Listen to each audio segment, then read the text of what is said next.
Greetings everyone, Zanrath here. Welcome back to more Hearthstone and some more solo adventures in One Night in Karazhan. Today we're taking on the heroic encounters of the Menagerie. And first up is Curator. His hero power is still passive, having taunt. We're gonna go ahead and kind of pass up on the Smork Hunter and go with a warrior deck. Harrison Jones did nothing wrong.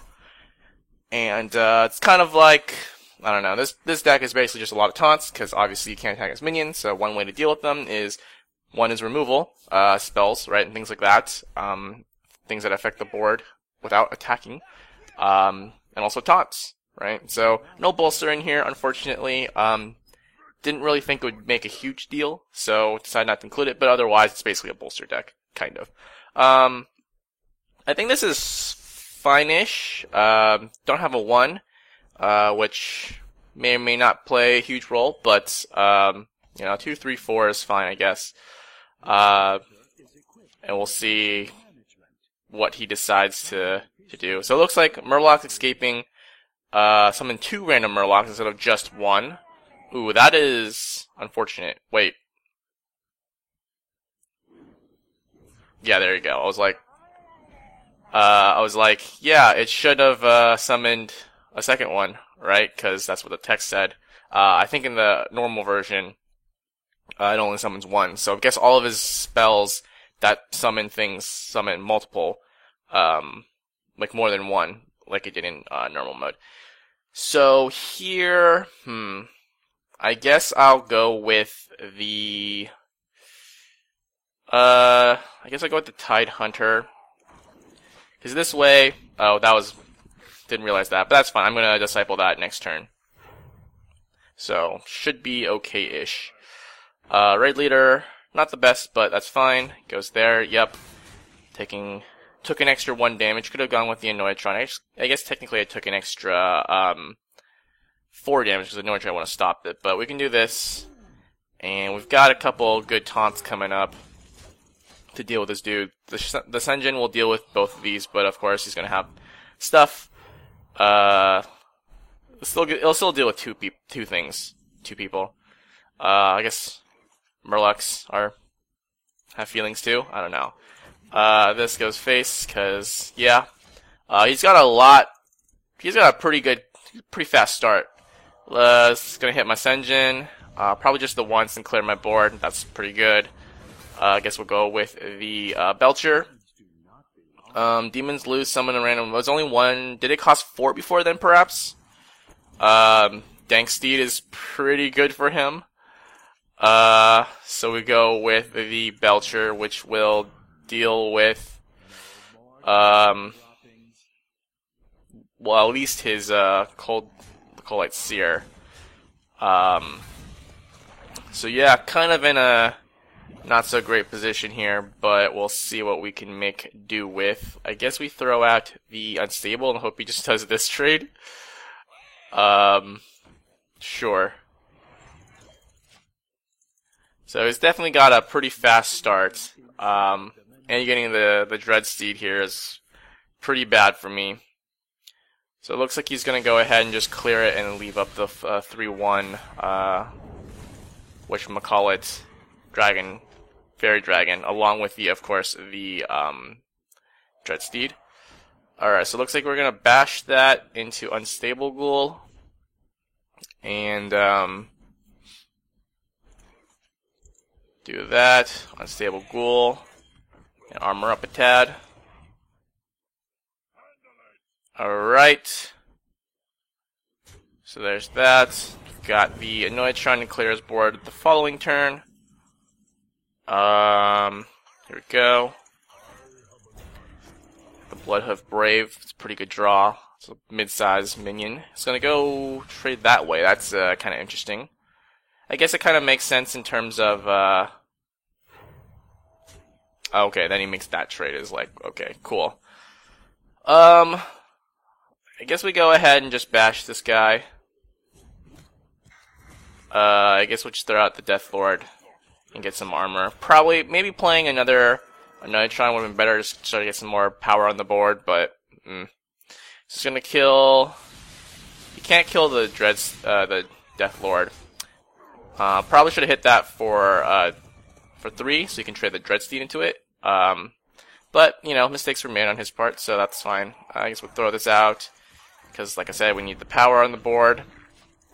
And now we have board presence, and we're both top decking. He does have the infinite value. Let's see. Last time he got a Flame Leviathan. That's fine-ish.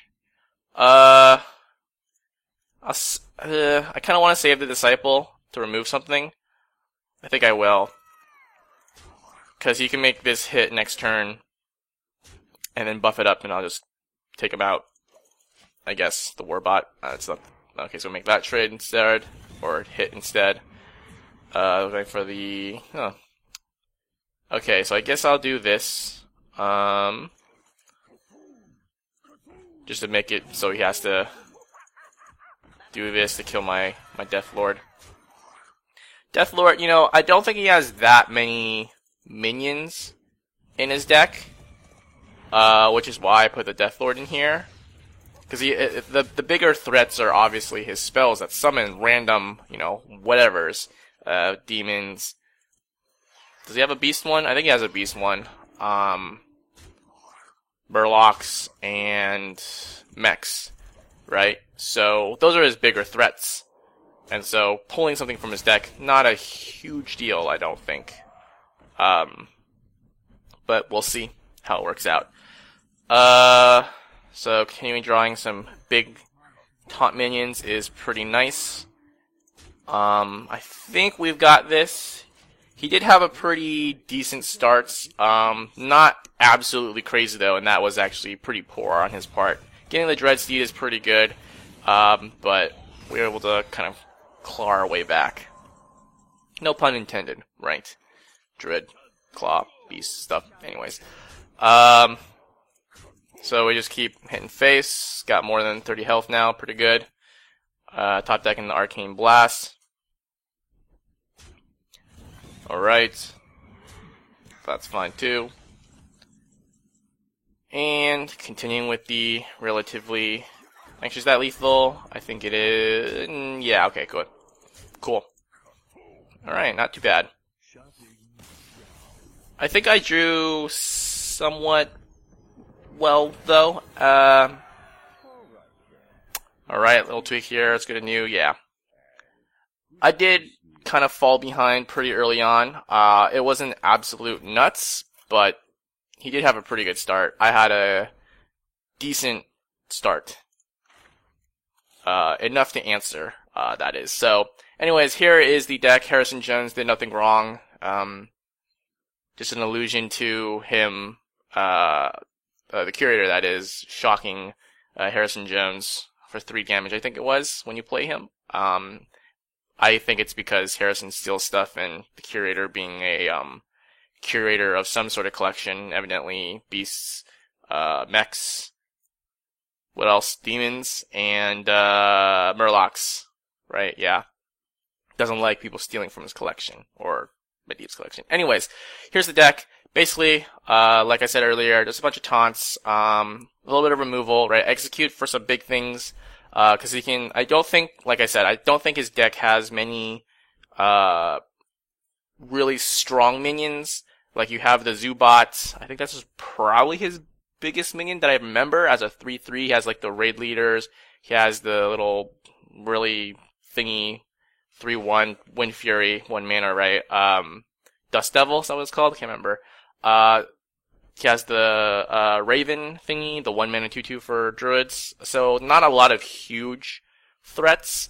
But like I said, his big threats come from his spells that potentially could get random, like, you know, big minions, demons and mechs. Don't think there's a huge Murloc, but, you know, beasts, there's some pretty big beasts and stuff like that. So that's kind of what the execute's there for. Otherwise, just taunts as a way to deal with his minions, and it seemed to work out, at least the way the draws worked out this time around. Unstable Ghoul is pretty good, again, because he has a lot of fairly small minions, so being able to couple that with like maybe a Revenge, which I don't think I drew, can pretty easily clear the board, if the Ghoul itself doesn't already. Bash, just for a little bit of reach for some of the bigger things, in case you don't have one of these AoE kind of guys. Death Lord, like I said, it's a big body. pulling a minion from his deck, not a huge deal because, like I said, the biggest minion I think is the 3/3. I could be wrong, but at least that I've seen. That's an actual card, not just off of the spells. And then even then, pulling a 3/3 when he doesn't get the Battlecry effect is actually pretty good, right?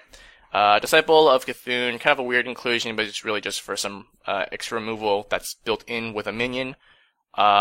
Obviously more taunts and the likes. So, not too bad. Yeah, like I said, I don't think the heroic encounters for One Night Karazhan have been exceptionally difficult. You know, I was just like, yeah, let's just go with some taunts and see how it works out, and, you know, it worked out. Not too bad. So, that's basically it for this encounter. So, until next time, thanks for watching. Bye.